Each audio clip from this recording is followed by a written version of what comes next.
We are back in the studio. It's the Commissioner of Agriculture and Commerce, the one and only Andy Gipson with cowboy hat in hand. Good morning, sir. How are you? Good morning, Paul. Good to be back. How are you doing? Good to have you here and face-to-face and on TV, too. Yeah.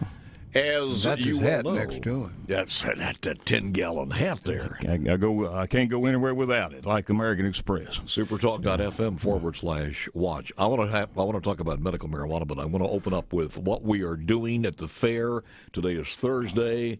86 today, but tomorrow, Friday night, I think we got a cold front coming through, and it's going to be like 70 degrees at the fair high on Saturday.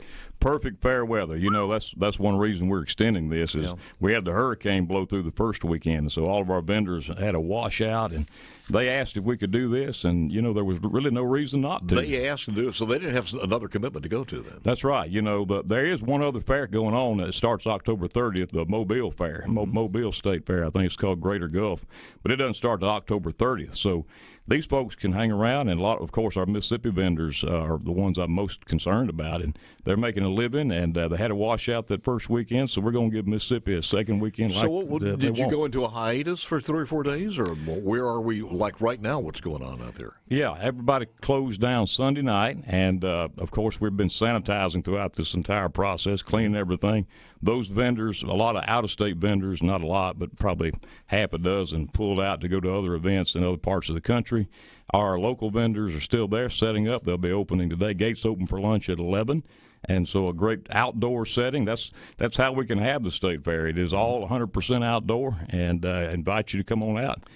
Do you have any problems at all with the initial run of this as far as COVID's concerned? No. You know, we saw about 50% attendance compared to prior years, which is good, in my opinion, and under these circumstances. Put that in the NFL, and that's pretty darn good. Well, yeah, and the thing is, people stretched it out. They had plenty of room. We never exceeded. We set a maximum number of people per acre, 200 people per acre, in consultation with the health department, and we never got more than 50% of that over the entire 12 days. So if it continues, there's still going to be plenty of room to spread out, social distance, and people are exercising common sense. Now, you do have groups of folks, young people who come and clump up, and when they do, we remind them to break it up or, you know, spread out 6 feet apart or put on a mask. But at the end of the day, we're following all the protocols that were set for outdoor events under the governor's prior order, and like I said a long time ago, if Walt Disney can do this, we can do this in Mississippi. So we got Thursday, you're saying at noon today it opens. Yeah. Goes tonight, goes tomorrow, Friday, and then goes Saturday and Sunday, or just Saturday? Saturday and Sunday. Saturday and Sunday. Thursday, Friday, Saturday, and Sunday. Gates open at 11. Paid admission at 1 o'clock, and the rides will start at 2 today. So all the rides there, or some all of the rides? 100% of the rides. All the rides are still there? Rides. In fact, there's a $27 ride armband special every day. Unlimited rides. Come on down and have a great time. Now think about if this was Disney, because if you had 50% less people at Disney, and we were there one time when the weather was just absolutely pathetic. I mean, you had to put raincoats on. Yeah. But we rode everything we could possibly ride. Yeah. And this would be the same way with 50% people there. Beautiful weather. Perfect Man, weather. now's the time. $27 you can ride till you can ride past throwing up. That's right. And I got a special announcement. You know, we didn't have any acts lined up for concerts, but we called up to Indiana, and pleased to announce we have the Gaither Vocal Band, award-winning, Grammy, Dove Award-winning. Grammy Award The winners. Gaither Vocal Band performing live and in person Saturday at 6 o'clock for the first time anywhere in the world since COVID began. They're going to do one performance? One performance Saturday, 6 p.m., open air, social distance, 6 feet apart. Come on down. How about that? It's free with admission to the fair, 6 o'clock. How did the livestock venue go? Was it okay? Our livestock people were very, very happy. I got so many comments. Because our barns are considered outdoor as well, they were able to go in there, social distance. We haven't had one single case of COVID reported to me or anybody that works for the department or any vendors. That's good news. Look, it's doable. It's possible. Use common sense. Stay 6 feet apart. And if you can't do that, put on your mask and come out and have a good time. Your post-opening of the trademark analysis? Well, it's been tremendous. We had so many people walk into the Trade Mart from the Midway. It'll be closed during this part of the fair because we're gearing up for Mistletoe Marketplace. And the venue. And that starts when, by the way? It's in early November. I can't remember the exact. A couple of weeks away from now. That's right. We got a couple of events in there before that, but it'll be the first combined trademark Coliseum event ever in the history of Mississippi Mistletoe Marketplace. Plenty of room to spread out it. And it's a first-class facility. I mean, this is not something to be ashamed of. You know, in the past we've had to cover up old buildings. This is first-class, state-of-the-art, Wi-Fi.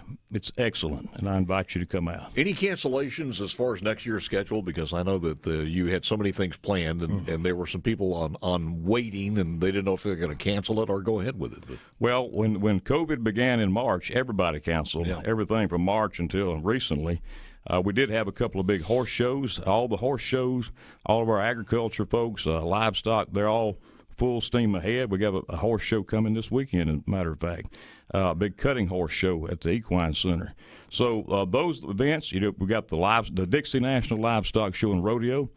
I predict we're going to have a bigger participation in that livestock show than ever before in the history of Mississippi due to so many other cancellations across the country.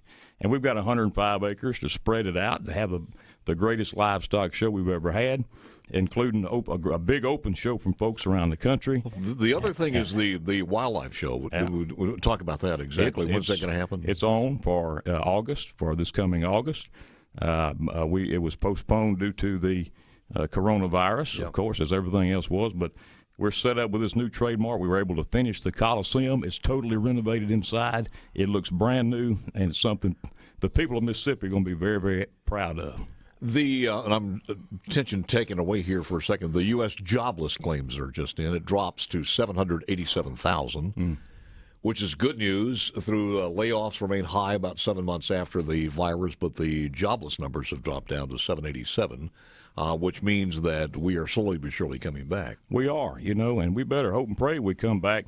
There are a lot of people around this country that would love to take this virus as an excuse to shut everything down, send everybody to the house, start printing government money, and we can't allow that to happen. We've got to get back to making a living for our families, for our country, and come back and beat this virus using common sense and personal responsibility. The medical marijuana, let's talk about that, because I know you're against Initiative 65. You were there in the formation of this. How do you answer people, and I think this is more of an excuse than anything else, but how do you answer people who say, well, the legislature just drug their feet all of these years, and we should have had this done in the legislature, but there was no appetite for medical marijuana in 5 years ago or 10 years ago, and even more so as the further you go back. Nobody was talking about that. Well, this Initiative 65 has been, frankly, a lot of smoke and mirrors, and no pun intended there. Smoking marijuana is not medical marijuana, but that's exactly what 65 would do. But beyond that, as a conservative, here's what it frightens the heck out of me. This 65 would put complete, total control of this program under the Mississippi Department of Health, and with no oversight by anybody, by the legislature, by anybody else. As a conservative, I can't support putting in the Constitution, putting anything under the control of one exclusive agency. So there's an option there for people who do want to support the concept. They can put in the Constitution the mandate that the legislature do it. So for those who say the legislature never did it, they can vote for 65A. But as for me and my house, we're going to vote against both. And then we're going to vote for 65A. Wait a minute. But if you vote against 65A, aren't you hurting your own cause, though? Because, listen, if right now the latest thing we saw, and we had a survey done, we didn't have a survey, I was looking at one of the consultants, 81%. It's going to pass by 81%. In other words, 81% of the people who go vote are going to vote, yes, I want marijuana. Right. So if 81% vote yes, then they have an option. Vote for 65A. But then if you don't mark either one of those, then it's going to roll over to 65. That's right. So if you don't have an alternative. If you say you're not going to do 65A, you're hurting yourself. That's right. Vote against both, and then 65A. That way, you get two bites of the apple. You get a say in which one goes into effect if it does pass. But you are saying vote for 65A. Against both, and then 65A. Absolutely. 65 is the worst idea of anything I've ever seen in my life. It is total bureaucracy controlled by the Department of Health. Conservatives can't support it.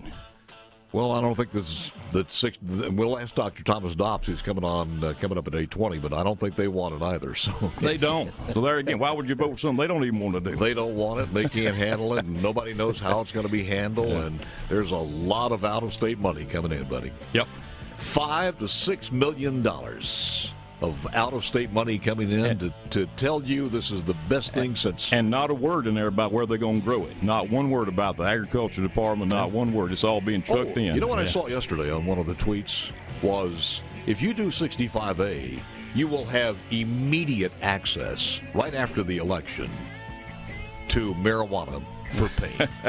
More of this stuff, but and I laugh, but it's so serious because about 4 or 5 years after this, we saw yesterday some of the projections from this consulting firm in Washington, D.C. that's watching all of this and watching Mississippi, too, with a couple of things. And I said it before, say it again. The way we are fashioning this, if we pass 65 as a mandate for the Constitution, put together by the drug dealers, legal drug dealers making the laws, we will have the number one closest thing to recreational marijuana of any medical marijuana program in the country. Yep. We will not be able to tell your hometown or any hometown that they can't have pot shops on every street corner. 500 feet from any school, from any church, right there in your neighborhood and mine, we can't have that. It's frightening. I got back from a trip out west and passed through Colorado and Arizona, and I saw those that they have less expansive programs than this, and they were pod shops and billboards, and I worry about that for our young people. They see that then you normalize it. And there's the first hooks into the life of addiction. Several former, and I mentioned that this morning, 5 years from now, just remember, because the word compassionate, I think if we execute this and 4 or 5 years after these become as common as vaping stores in the state, and we see people gathering around there, we see some of the problems caused, we see the excess of what you can get, 10 joints at a time, I think it is. Right. Then remember those people who signed on to this. And a lot of those people who signed on originally, we had a note yesterday, several former steering committee members of the Pro-Initiative 65 Medical Marijuana 2020 decided to vote against the proposal to legalize medical marijuana. We have more people like Jason Dean and Tim Moore and Clark Reed, and I think there will be more who don't want to be associated with it after they've read exactly what it does. It's 7 pages of constitutional amendment, longer than the United States Constitution. 7 pages mandating this under the Department of Health. You're going to mandate something, whether 65 passes or 65A. At least with 65A, you get a voice at the legislature. You're going to mandate them to do it, and there's a process, and it's not all under cover of darkness and these hidden agendas and big money investors. Right. Chairman of Judd B for a long time, explain to the audience there, because we still have people asking, that the weight of 65A as an initiative carries the same weight as an initiative as 65. That's correct. Both of these, 65 and 65A, are an amendment to our state constitution. Both of them are mandates. The thing is, you have 2 votes in this 65 issue. You have the first vote where you get to vote either for either or against both. I'm going to vote against both. And then, as a fallback plan, as far as lesser of 2 evils, I get a second vote, and that is to vote for 65A. At least I can still get a voice in the legislature as they craft this so we don't have these pot shops popping up in our communities. And we're going to have a program then, in that case, that is legislatively driven and can be amended and overseen by law enforcement, for example, and enforced in that way. We've had several legislators on said that they're willing to do this and to put a good program in place. Yeah. As far as agriculture, tell me how in the world can the Department of Health, isn't this a little bit out of their bailiwick? To start dealing with the agriculture part of this, too, though. Well, the Department of Health contacted me a year ago and said, you really need to read this. I read all 7 pages of it. I have no doubt if the people of Mississippi read this, they would never vote for it. But strikingly absent from that 7 pages is anything about growing it, the legality of growing it, where it's going to be grown. So it means one of 2 things. Either anybody can grow it, or they're going to truck it all in here from somewhere out of state. And I think it's the latter. I think these out-of-state interests are itching to sell their marijuana right here in Mississippi. Have you heard? I've heard that there are some farmers been contacted about growing it here in the state. You know, I've not heard of anybody being contacted about growing it, although, again, it's totally silent on where it can be grown. Can you grow it in your backyard in your subdivision? Can you grow it, on a farm out in the country? I don't know. Wait a minute. That's very serious. Would you have some type of directives as far as checks and balances or inspections as far as the Department of Agriculture? We have no authority under 65. If it passes, it's all under the Department of Health. 100% control, exclusive control by an unelected, unaccountable Department of Health. Andy, it's always good seeing you, sir. Good to see you. Vote against both, and then vote for 65A just in case. That's my recommendation. On the first two, vote nay. Yeah, vote against both. And then on the last one, vote A. 65A. Nay and A. That's right. And A. Nay, nay, and That's A. the safest approach, and it's the conservative approach. So I agree with you 100%.